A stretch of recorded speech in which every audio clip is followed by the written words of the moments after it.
Good morning everyone, welcome to my mini blog. आज चाहिँ म मेरो मर्निङ बिहान चाहिँ कसरी बित्छ भनेर तपाईँहरूलाई देखाउँदैछु। फर्स्ट अफ अल तपाईँहरूलाई मैले मेरो छत देखाउनु लागेँ। त्यहाँ चाहिँ मेरो सासू मम्मीले के रोप्नु भएको छ तपाईँहरूलाई देखाउँदैछु।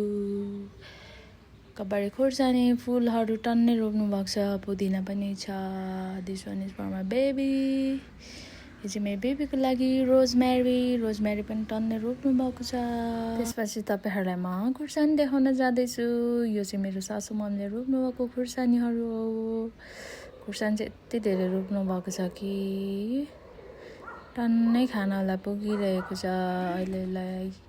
यो चाहिँ राँगे खुर्सानी, यो चाहिँ एकदम पिरो हुन्छ। अरू अकबरे खुर्सानीहरू पनि पिरो छ, तर यो चाहिँ अझ एक्सट्रिम अलिक बेसी नै पिरो छ। एकदम यम्मी धेरै फलेको छ अहिले त।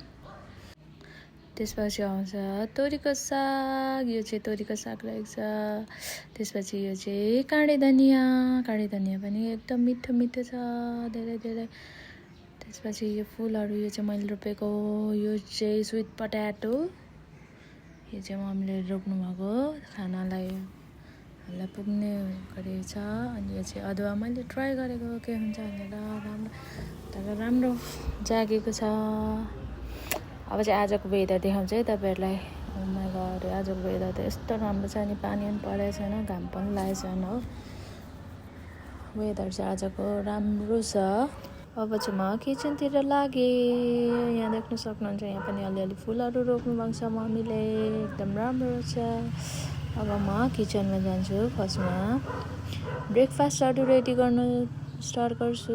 म चाहिँ बिहान फलफुल खाँदैछु। हल्का हेल्थ कन्डिसन ठिक नभएकोले म बिहान फलफुलहरू रेडी गर्दैछु। यो भ्लग बनाउनु चाहिँ एकदम गाह्रो हुने रहेछ। मान्छेले बनाएर हेर्दा त एकदम सजिलो इन्ट्रेस्टिङ पनि हुन्छ, आफूले बनाउँदा चाहिँ धेरै के गर्ने गाह्रो हुन्छ। म त फर्स्ट ट्राई भएर मम्मी आउने बित्तिकै बन्द खोल्दै गरेर होला। भ्लग पनि राम्रो भएको छैन, त्यही पनि मिलाएर हेरिदिनु होला सबैजनाले।